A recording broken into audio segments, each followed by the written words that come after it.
Katie Young stated that, while there are many purposes that can be served by assessments, they are all secondary to the improvement of student learning. At the moment, this is not the ideology that is being followed. Standardized testing has caused more problems than it has solved, and a new measure of academic success must be implemented in order to solve the problems that standardized testing has caused. There is a past and current history of standardized testing, the effects that it causes, and possible solutions to the problems that standardized testing causes. In 220 BC, China used the first standardized test in order to choose civil servants. In 1916, the first IQ test was created by Alfred Binet. In 1965, the Elementary and Secondary Education Act, also known as the ESEA, was passed. This stated that schools that receive federal funding must prove that they are meeting educational goals. In 2001, President Bush reauthorized the ESEA. It was then known as the No Child Left Behind Act. With the renaming, the AYP, the Adequate Yearly Progress, was added. This stated that schools must strive to meet a goal each year. If they do not meet this goal, then there are consequences, which I will review later. The effects of standardized testing are wide. First thing I will speak about are the effects on students. There is the emotional strain that these tests cause. Students use the scores as a measure of self-worth, achievement, capability, and scholastic progress. If they don't meet these, it's obviously going to cause emotional duress. These tests also cause less drive. High-stakes tests discourage and demoralize students, causing the dropout rate to increase. It also causes unpreparedness for the students. With only the information that was needed for the tests, students lack a wide knowledge base. There are also the effects on teachers. Teachers are forced to teach to the test.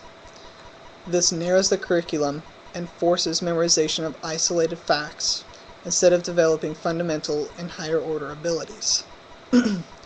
There's also the wasting of time on strategies that do not work. The U.S. Department of Education Institute of Educational Science evaluated the No Child Left Behind Act and the Reading First program.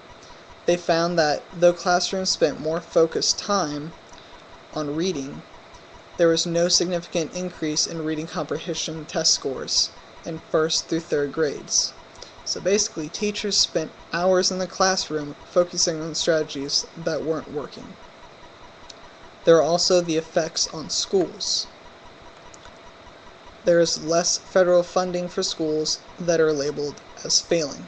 If a school does not meet their AYP, their Adequate Yearly Progress, for 2 years, school officials must develop a 2-year turnaround plan. If a school does not meet their AYP for 3 years, students must be allowed to transfer to another school. Or, if the student decides to stay at their current school, the school must offer them a tutor. If the school does not meet their AYP for 4 years, school officials can be fired and a new curriculum implemented. If a school fails to meet their AYP for 5 years, restructuring of the school must occur.